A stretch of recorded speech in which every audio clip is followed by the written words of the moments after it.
Bonjour les gens.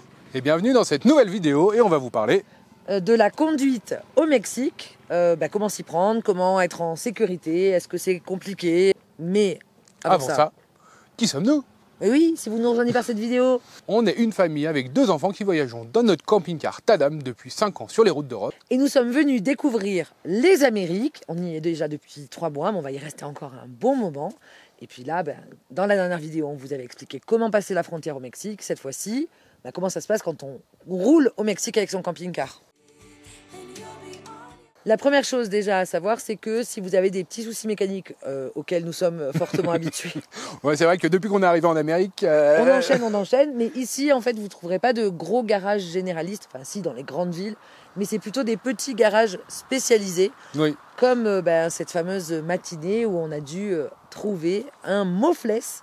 C'est un spécialiste du pot d'échappement. Vous allez avoir le spécialiste des roues, le spécialiste électrique, le spécialiste du freinage. Et pour notre pot d'échappement, avec les routes qui tremblent et les topes, il s'était pas mal décroché. T'es beau. Nouvelle journée, nouvelle cagade. Ouais, non, c'est le... On le savait. Ouais, on le savait, c'est le pot d'échappement. Qui était je l'avais très déjà fatigué. resserré, il est fatigué. Et là, en fait, il bouge. Et en fait, quand on roule, il vient, vu qu'il bouge trop, il vient taper. Il vient taper. Ça, et le silencieux est mort et il a un trou comme ça dessous. Ouais, oh, je suis comme ça, il a un trou comme ça. Voilà. Donc là, on a trouvé un garage. Alors, c'est pas un garagiste parce qu'ils font pas tout. Ouais. Ici, ils ne font que. Ah, si, il fait l'équilibrage, lui. Ouais. Il fait l'équilibrage et les tubos des chapeaux Miento. Il y en a, ils vendent que des tubes, il y en a, ils vendent que des pneus. Il n'a pas la pièce, évidemment. Donc, on ne change pas le pot d'échappement aujourd'hui, mais il nous le fixe pour que ça arrête de vibrer. Là, il nous rend service. Oui. Enfin, il nous rend service, on va le payer quand même. Oui. Bref, on sait pas. Tadam tombe en ruine. On est marre. J'aimerais pouvoir rouler une journée 200 km sans qu'il se passe rien. Juste pour voir ce que ça fait. Sans un bruit spécial. Sans un cloc-cloc. Ah, j'aimerais juste pour voir ce que ça fait. Parce que hier, c'est moi qui conduis et en plus, vous ne connaissez pas les topes. Les topes à Tuxpan. Mais ici, c'est un record du monde. Alors, je pense que de la 80 à la plage où on était, il y a 20 km à peu près. J'en ai pris 70. Ouais, j'osais pas dire la centaine, ça faisait un peu du sud, mais quand même. Il y a plus de 50, c'est sûr. Ouais, c'est sûr. Allez, on va attendre de voir ce qu'il fait là, dessous. Bon, ça a été fixé assez rapidement, finalement. Il nous a pris combien? 100 pesos. Ils étaient 4 euros, ouais, 2 pendant une vingtaine de minutes. Oh, les topés, vous les sentez? Et donc là, on reprend la route, on quitte Tuxpan pour aller direction Veracruz et Costa Esmeralda. On dirait que le soleil se lève enfin, parce qu'il est 10h30 passé. Mais voilà, on a 2 heures de route et on s'occupera de tout ça là-bas parce qu'on a encore un peu des bruits. Donc on ne sait pas. J'ai envie d'acheter de la viande ici, là, en bord de route. Bien dans la poussière, non? Tu l'as fait cuire, c'est bon. Il faut la faire bien bouillir. Hein. Bien rincer, bien bouillir. Voilà, on va reprendre la route. Là, la végétation a clairement changé. Ça y est, on est sous les tropiques. Clairement, puisque nous avons passé hier le tropique du Cancer, c'est ça. Donc, à nous les mangues, les papayes, les ananas, et tutti quanti, et tutti frutti. Oula, quel humour incroyable. Je vous laisse. La première mise en garde, ça va être de vous méfier des topes. Ouais, c'est les dodanes mexicains. C'est la pire des choses qui existent. Pour moi, c'est la malédiction des Mexicains. Ouais, et on en trouve de partout. On va vous montrer ça maintenant.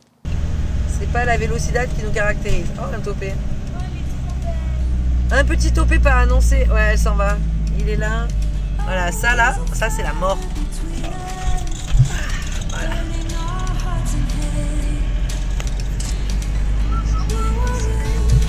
Il y en a un autre. Oh.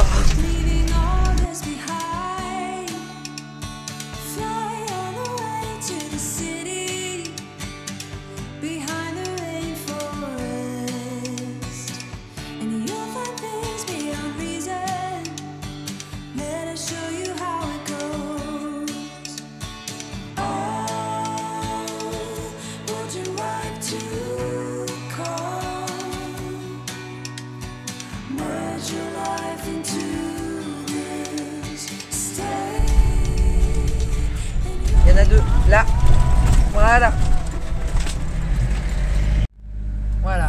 Hop, mince. On ne peut pas doubler. Aïe, tu colles. Ouh, celui-là, c'est les moches, ceux-là. Oh, ouais, ceux-là, ils sont terribles. Et c'est reparti. Voilà, pour les voir, avec l'ombre. Ah, il est là. C'est horrible. Et après, il y en a un juste là. Celui-là, ça va encore. Oh non, ça va pas. Et donc souvent quand il y a un topes, c'est-à-dire un gros dodan là, il y a un petit vendeur. Donc quand là, c'était assez bien de signaler. Et quand c'est pas signalé, qu'on voit quelqu'un au bord de la route qui vend des jus de fruits, des mouchoirs, qu'est-ce qu'ils vendent? De la nourriture, des chips, des tomates, des noix. C'est qu'il y a un réducteur des vélocidables, un topes. C'est des noix de macadamia, celle-là, je crois. Et ça, c'est mon arbre préféré. Je ne sais pas ce que c'est. Donc voilà, bon indicateur de réducteur de topes, c'est les vendeurs sur la route.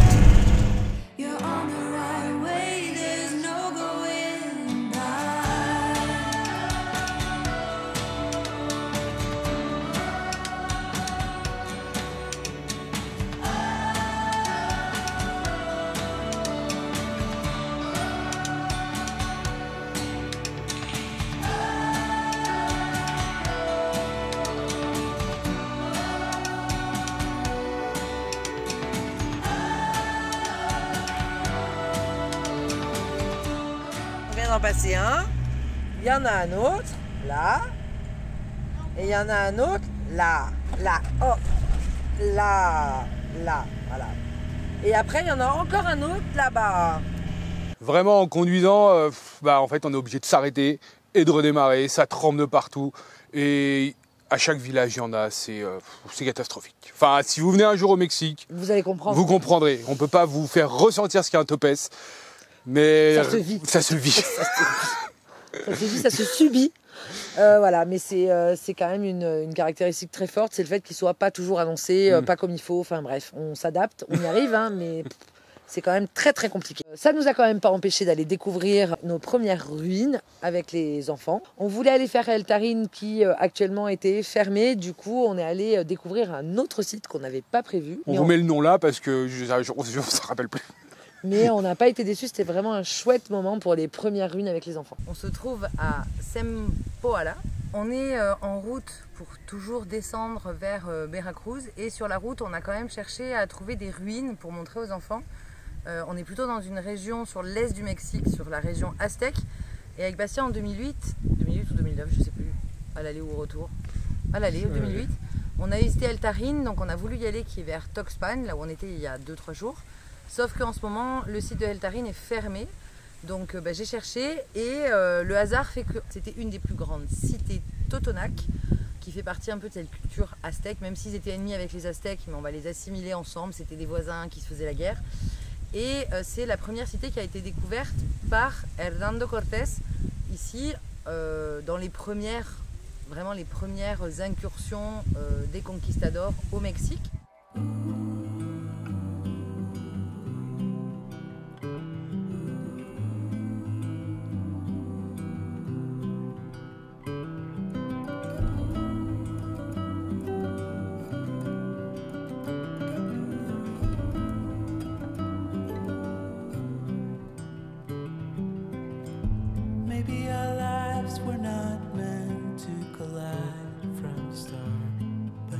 Foresee the fall.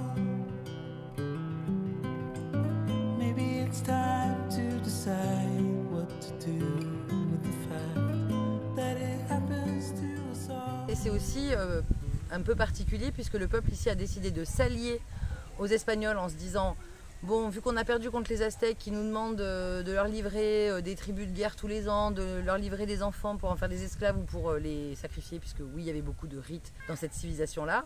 Ils ont dit on va s'allier aux Espagnols. Ils se sont alliés aux Espagnols, ils ont combattu les Aztèques et une fois qu'ils ont eu gagné, les Espagnols ont dit bon ben maintenant vous allez devenir nos esclaves. Donc ils n'ont pas tout gagné comme on expliquait aux enfants, ils ont dit bah, ils n'auraient pas dû s'allier, ben non ils n'auraient pas dû. Et puis finalement la variole les a emportés et cette ville a disparu, soit parce que les gens ont fui les Espagnols, soit parce qu'ils sont décédés de la variole. Elle a disparu et a été redécouverte au 19e siècle. Mais voilà, c'est intéressant de se dire qu'ici, il y avait entre 30 000 et 50 000 personnes qui habitaient autour de ces sites, puisqu'il ne reste que les pyramides religieuses et voilà, tout ce qui va être site. Il y a beaucoup de choses qui sont éboulées, qui ne sont pas reconstruites. Et puis ça a disparu dans la jungle et ça a re-été découvert. Donc c'était assez intéressant. We're all building bridges slowly, tearing them down fast to start over. We're all trying to come over memories of the past and start over. The past can start over. Start over.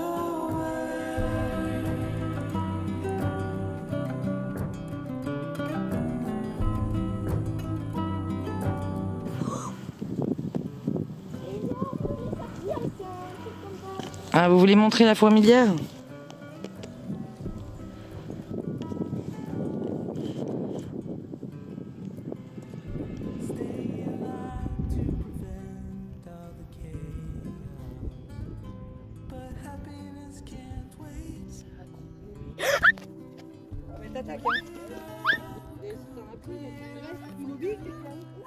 C'est beau, hein? Mais elles s'enlèvent. Regarde où sont les bananes aussi. Elles sont minuscules par contre. Là où on est un petit peu frustré, c'est qu'il n'y a pas de musée à proprement parler et il y a 0 panneau pour savoir quelle pyramide est laquelle. On a dû par nous-mêmes chercher des informations sur internet, donc on a trouvé un plan au bout d'un moment, mais voilà, ils nous ont rien remis à l'accueil. Et l'entrée, c'est 65 pesos pour les adultes et gratuit pour les enfants de moins de 13 ans, donc ça reste quand même raisonnable, même s'il y a de la frustration en termes de culture et d'histoire, où on est un peu sur notre faim. Parce que si c'est le plus gros site de l'Est mexicain de cette civilisation totonac, c'est un peu léger. Voilà. De notre point de vue, on est un peu frustré, mais sinon c'est un très joli site, comme le disait Liam, en pleine nature. Et voilà. On va se remettre en route parce qu'on n'est pas très très loin de la mer, donc je pense que vu la chaleur qu'il fait, on va aller se baigner. Allez, à plus. Après les ruines qui étaient magnifiques, on s'est dirigé vers la ville de Veracruz. Et pendant ce temps, à Veracruz... Bah, il se passe rien, mais si, il s'est passé plein de trucs. Mais ce qu'on vous conseille, notamment dans cette vidéo sur Conduire au Mexique, c'est comment aller visiter les villes en camping-car. Pour se garer, on peut se garer un peu partout. Enfin, ici, le parking, c'est un E puisque c'est estacionamento. Mais il existe des estacionamentos payants. Il n'y a pas de parc-mètre, ou très peu, mais où il va y avoir un gardien. Et c'est vraiment ce qu'on vous conseille avec vos véhicules. Ça coûte pas très cher finalement. On est sur les 20 pesos de l'heure, quelque chose comme ça. Ouais, ça fait à peu près 1 euro de l'heure. Et il y en a partout dans les villes. Alors essayez de trouver des endroits où les bus passent. Sur les grandes avenues, c'est quand même mieux, surtout si vous avez un gros camping-car. Nous, là, à Veracruz, ça passait, mais dans certaines villes un peu plus de montagne, ça sera un peu plus compliqué. Donc, essayez de vous mettre en périphérie, mais vous en trouverez. Après, vous prenez le bus ou les taxis à l'intérieur des villes qui ne coûtent vraiment pas cher. En sachant qu'à Veracruz, on était tellement près qu'on y allait à pied et qu'on a vraiment apprécié cette ville et on partage ça avec vous tout de suite.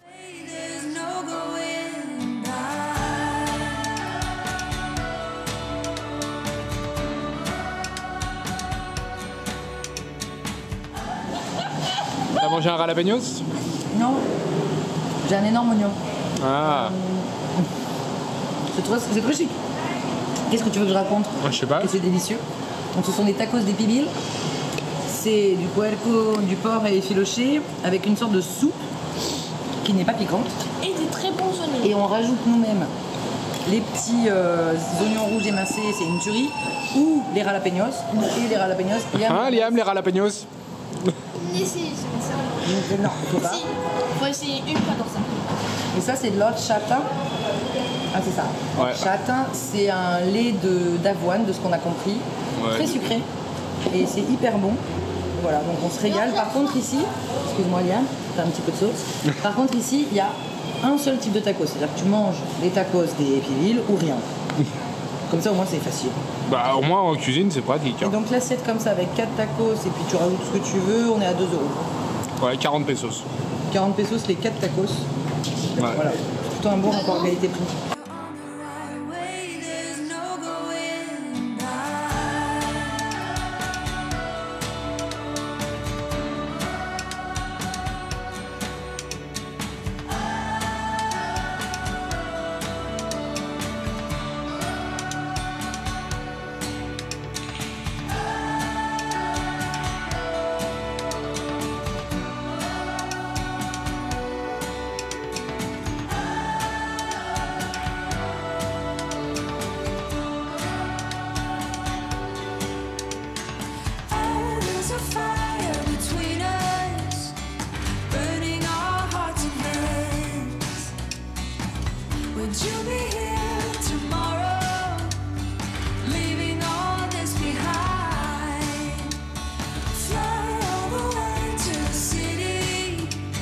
Une autre particularité quand même dans les villes beaucoup, on n'en a pas parlé et ça se voit pas forcément sur les vidéos, c'est que donc c'est souvent des quadras les villes, c'est-à-dire que c'est vraiment tout fait à l'équerre, c'est des villes très récentes et c'est souvent aussi à sens unique. Soit c'est des très grandes avenues à double sens, soit ça va être des rues à sens unique, donc il faut bien regarder qu'il y ait la flèche dans la direction de la qui flèche. est peinte sur le mur. Hein. Clairement, il n'y a pas de panneau.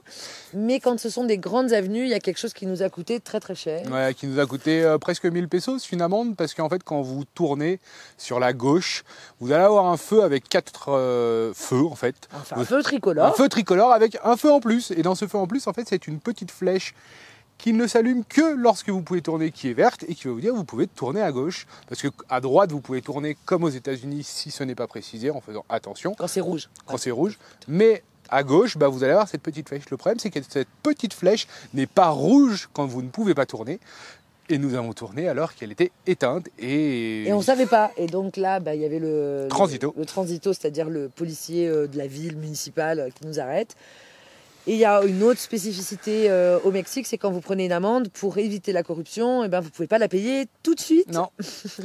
Mais ils ne peuvent pas vous l'envoyer, il faut la payer au commissariat, au poste de police. Quoi. Ouais, et le lendemain, le temps qu'il le rentre dans l'informatique. Donc là, on a négocié avec lui, il ne voulait pas. Et finalement, après avoir appelé son chef, on a payé l'amende, il nous a bien montré, c'était pas de la corruption, il nous a montré combien on devait. On lui a donné, il nous a rentré. Et ça nous a pris tellement de temps de lui donner de l'argent dans la rue. Plutôt que le lendemain, on aurait dû dormir sur place à Veracruz. On voulait vraiment partir et pas dormir en ville parce que les villes, c'est quand même des endroits où ça brasse un petit peu plus en termes de sécurité. Et on a vraiment dû négocier plus de 20 minutes pour qu'il accepte notre argent au pesos près. Ouais. Et en parlant de policiers, il existe quand même au Mexique, on n'en a pas encore rencontré, mais des policiers corrompus qui vont essayer de vous prendre de l'argent. Et ça fait malheureusement partie aussi du Mexique. Heureusement, ça nous est pas encore arrivé. Ça fait pas partie que du Mexique, j'ai envie de dire que c'est très Amérique centrale. Mais je pense que par rapport à ce qu'on a vécu en 2008 et par rapport à certains voyageurs qui sont en plaque québécoise, et ce qui était notre cas en 2008, on s'est encore jamais fait arrêter. Sauf là, sur ce feu rouge. Mais on était en tort. Oui, là, on était en tort, clairement, on l'a vu. Puis en plus, il nous a fait... c'était...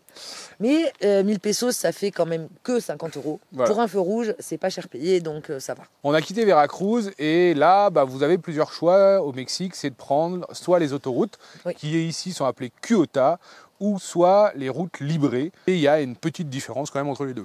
C'est qu'il faut payer déjà, donc c'est assez cher avec un camping-car, notamment le nôtre, parce qu'en fait, on a beau avoir que 2 essieux, on a des roues jumelées, donc il nous en compte 3 quand même. Donc on paye le double d'une voiture et ça a vite chiffré. Et après, on a pris la route, on est obligé de mettre 100 péage, parce qu'on n'avait pas eu de péage depuis la frontière. Et là, on prend l'autoroute qui n'est pas exceptionnelle. C'est pas une autoroute, hein. Là, je roule à moitié sur la bande d'arrêt d'urgence pour qu'ils ont pu se doubler. Et on en a eu pour 30 €. Donc plus, quasiment 700 pesos. Ouais, c'est très cher, on va dire. Bon, après, je sais même pas si ça nous fait gagner beaucoup de temps. Non, donc, je sais pas. Pour les prochains trajets, on mettra sans péage. Donc c'est pas des autoroutes comme nous on peut se l'imaginer avec 2 fois 2 voies. Non, c'est juste une grosse départementale avec des bandes d'arrêt d'urgence sur le côté sur lesquelles on va pouvoir se déporter pour pouvoir être doublé ou alors où les autres véhicules vont se déporter, des gros camions notamment, pour qu'on puisse les doubler. C'est assez pratique, je trouve. C'est assez pratique, assez bien fait. C'est-à-dire que pour le prix de 2 voies, on en a 3, voire 4. Et c'est surtout la particularité de ces Cuota, c'est pas de pouvoir rouler énormément plus vite, mais de pouvoir s'éviter tous les topes. C'est ça. Alors, ça vous évite de traverser les villes. Et dans chaque ville mexicaine, il y a minimum 2, 3, 10 topés. Voilà, on sait plus. Ceci étant, donc, quand vous allez paramétrer votre GPS, il ne faut pas paramétrer sans péage, parce que sinon vous allez éviter les ponts. Et ici, les gros ponts, alors pas les tout petits ponts, mais les gros ponts, typiquement à Veracruz, à Tampico, sont des ponts payants. Et si vous évitez les ponts, le trajet va vous faire remonter dans la montagne pour arriver à l'estuaire, enfin remonter tout l'estuaire, pour traverser un village avec un tout petit pont pas payant et redescendre. Et du coup, vous allez perdre 1 heure dans la montagne. Avec les topes. Pour éviter un pont qui va coûter 2 €. C'est ça.